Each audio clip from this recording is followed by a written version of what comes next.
Olá, muito boa noite. Sejam bem-vindos ao Ciência em Pauta. Eu sou Diógenes Bubbles, estudante de jornalismo na Universidade de Santa Cruz do Sul.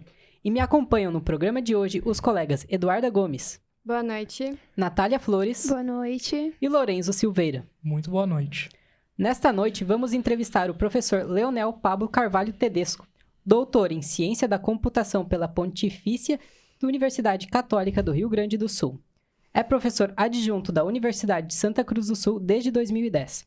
Em 2022, assumiu a função de coordenador geral do projeto Living Valles, um laboratório vivo para o desenvolvimento de cidades inteligentes que leva em conta as necessidades das empresas, do governo e da sociedade. Professor, boa noite e muito obrigado por aceitar o nosso convite para participar do programa. Boa noite, muito obrigado pelo convite. É uma honra estar aqui, né? A gente poder conversar sobre um tema tão importante, né? Com nossos alunos aqui do jornalismo e dos cursos de comunicação aqui da Unisc. O senhor é professor na Unisc e tem doutorado em Ciência da Computação. O que motivou a usar a tecnologia, que é a tua área de atuação, para criar projetos focados no desenvolvimento sustentável das cidades na região dos vales? Quando eu vim para a Universidade de Santa Cruz do Sul, eu sou egresso, então, como tu mesmo falou, né, do programa de pós-graduação em computação da PUC-RS. Na PUC, tu consegue fazer, digamos, projetos tecnológicos, digamos, mais avançados, né? A minha formação é em projetos de circuitos integrados. A tecnologia de ponta. Os artigos que...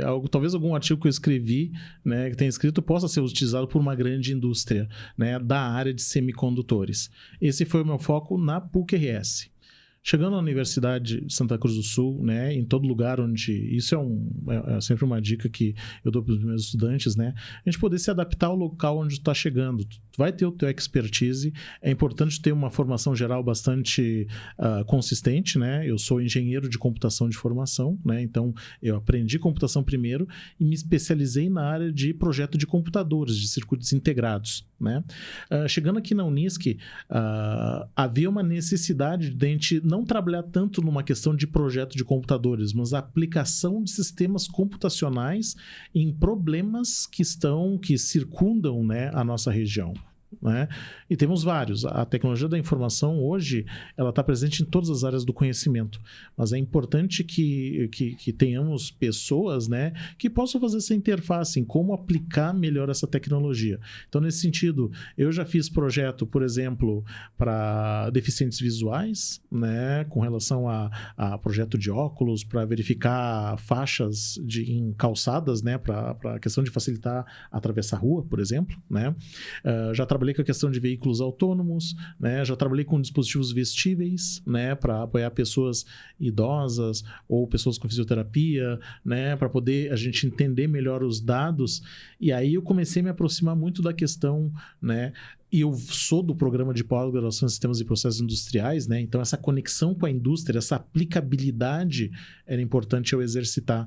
Então, só que eu também eu gosto de me aproximar de várias áreas do conhecimento. Então, eu me aproximei naturalmente da indústria, né, do setor industrial, desenvolvemos algumas soluções para algumas empresas locais, né, computacionais, e eu fui também para a área da saúde, que é uma área muito importante, né, que pode ser muito melhor gerida de forma estratégica se a gente trabalhar com dados, né, tanto dados administrativos como dados de pessoas. E como eu gosto muito de dispositivos eletrônicos pequenos, né, wearables, por exemplo, tu tem um wearable, né, todo mundo tem um reloginho hoje em dia, e esses dispositivos te trazem informações importantes sobre o teu comportamento, né, corporal.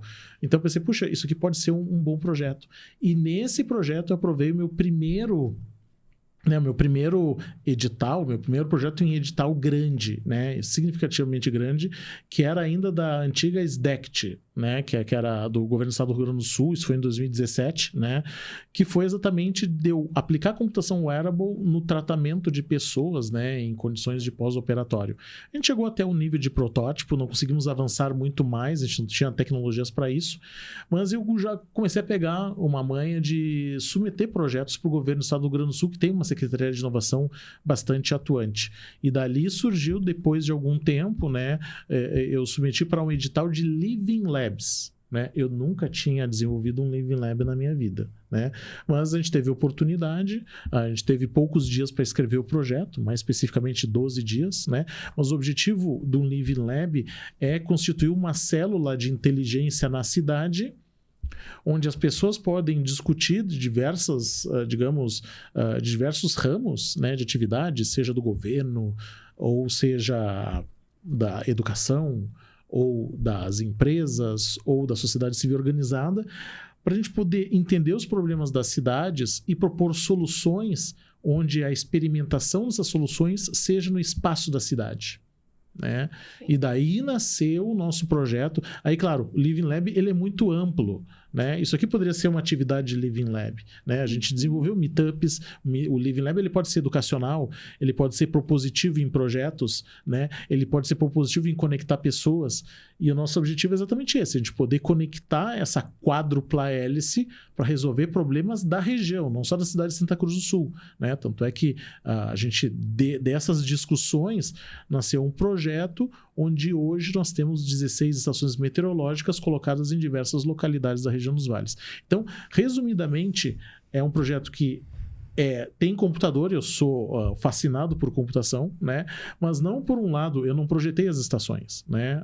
Mas eu estou trabalhando muito na camada de processar os dados e trazer a inteligência para saber, nossa, como eu posso construir um alarme, por exemplo, que possa ajudar as pessoas a eventualmente saber quando está acontecendo um evento climático extremo, né? Ou como é que eu posso estudar dados a longo prazo para saber um comportamento de ventos, de ondas de calor, enfim, de chuvas, né? Sim. Então, a gente sempre procura trazer problemas que estão emergindo, né? E saber como é que na minha área do conhecimento pode ajudar, né? E isso foi muito potencializado pelas enchentes de maio, né?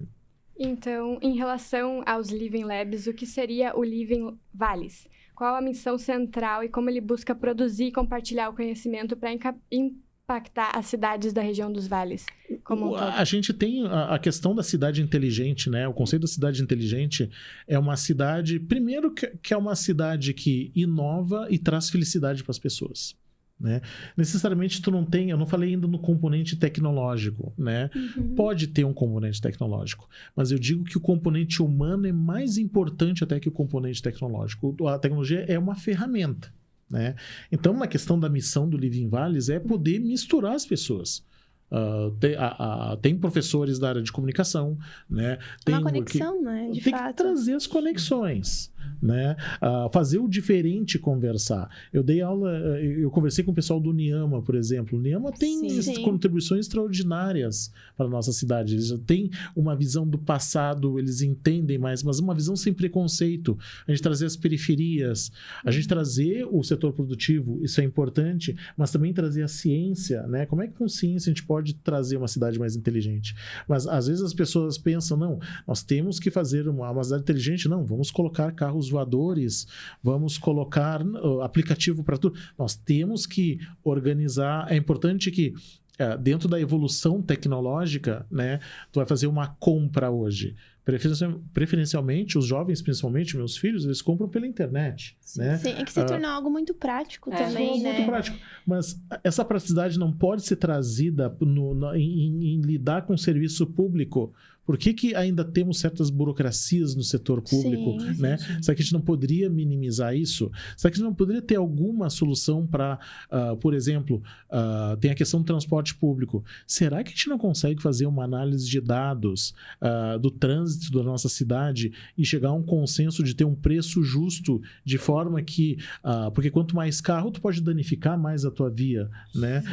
Então, daqui a pouco nós promovermos mais o transporte. Exatamente, ter um transporte interligado, mas projetado com base em dados, né? Mas são discussões que... acessível para todo mundo, E né? ser acessível. Exato. Tá? Eu acho né? que é o princípio. Se a gente tem...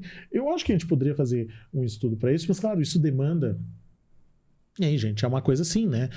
Tem que ter a vontade... E isso é uma missão importante do Living Valles. É as pessoas saírem do seu individual para atuar em interesses coletivos das cidades, né? Vou te dar um exemplo, né? Qual é que é o interesse da prefeitura? Dentro daqueles 4 anos, tu, de repente, acumular um capital eleitoral, né? Fazer obra. Mas será que precisa...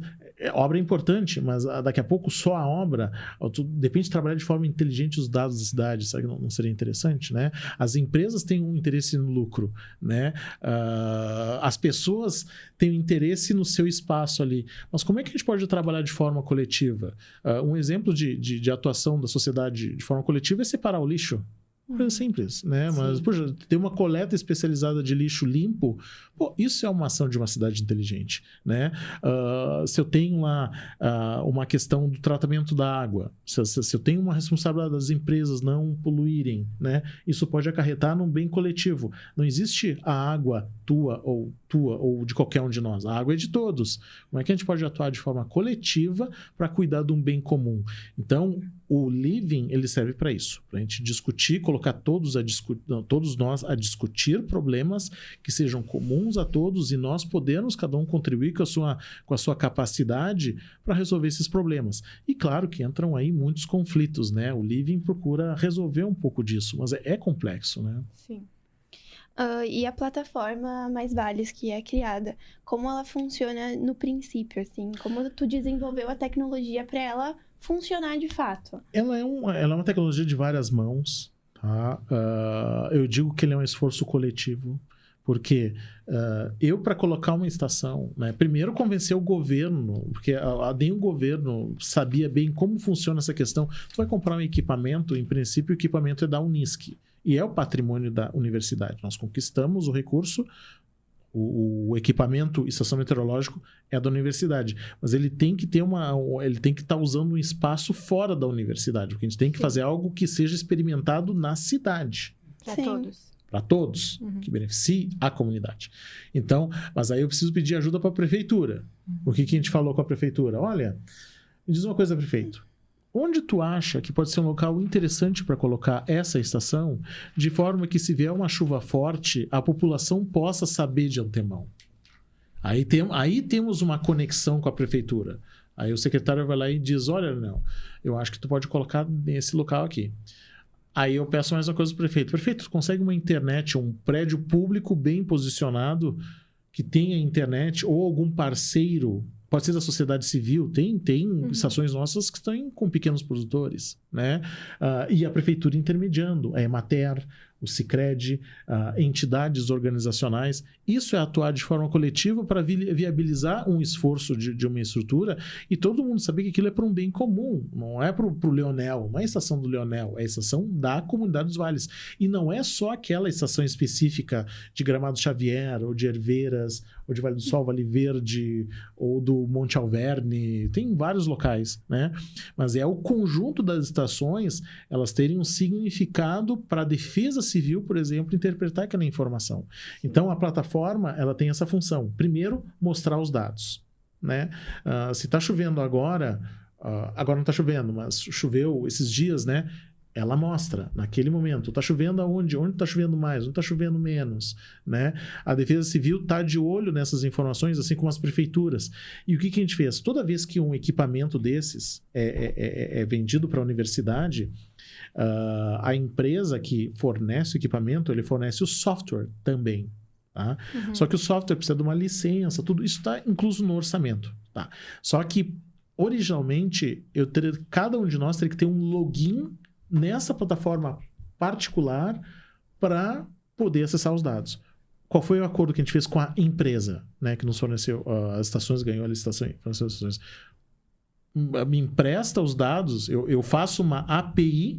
Na verdade, a questão, né, o setor de tecnologia da informação da Unisc, todos nós trabalhamos no sentido de o que é uma API? É uma forma, é um computador, né, o teu computador aqui da Unisc, consultar uma estação lá, não sei aonde, puxar esse dado e jogar no site da Unisc. Que tornar tenha propriamente público. Exato, E torna ela pública. Torna ela pública. Não, tu não precisa ter um login no site da fornecedora da estação para poder ver os dados. Sim. Tu pode ver pelo site da Unisc. Sim. E isso é muito razoável. Facilita muito, né? Facilita Do que tu muito. criar o login, fazer todo um acesso cotidiano, sendo que tu tem toda a informação ali de maneira mais acessível e num local mais apropriado, perto, digamos assim. Exatamente. E se vocês forem ver, a própria plataforma da empresa, ela é bem mais complexa. Ela tem um monte de gráfico, tem isso, tem aquilo. Para quem é técnico é maravilhoso, mas o que a gente pensa? O que eu pensei com o setor de tecnologia da informação da Unisc? Vamos fazer uma página simples de usar. A pessoa vai lá, clica rapidamente, Santa Cruz do Sul, PAF, temperatura, pressão, umidade, vento, um alarmezinho, né? Tá chovendo, não tá chovendo, ponto. Muda para outra cidade, tem um mapa. E as pessoas vão contribuindo para melhorar o site. Vocês podem entrar lá e dizer, pô, Leonel, a gente entende de comunicação, daqui a pouco isso aqui pode estar melhor distribuído. É mais acessível? É mais acessível. As rádios usam muito a plataforma, né? Por isso que eu acho tão valioso o setor de comunicação acessar os dados, né? E um deles me comentou, só para fechar essa parte, ele comentou assim, Leonel, tu não poderia ter uma página onde mostrasse de forma resumida todas as estações? Porque eu tenho que ir numa, depois tenho que clicar em outra, depois... A gente pegou e fez. Então, é uma plataforma colaborativa. A gente vai melhorando a partir das conexões, né? Das opiniões das pessoas. Sim. Agora o nosso programa vai fazer um breve intervalo, mas logo mais a gente volta com Ciência em Pauta com a participação do professor Leonel Tedesco.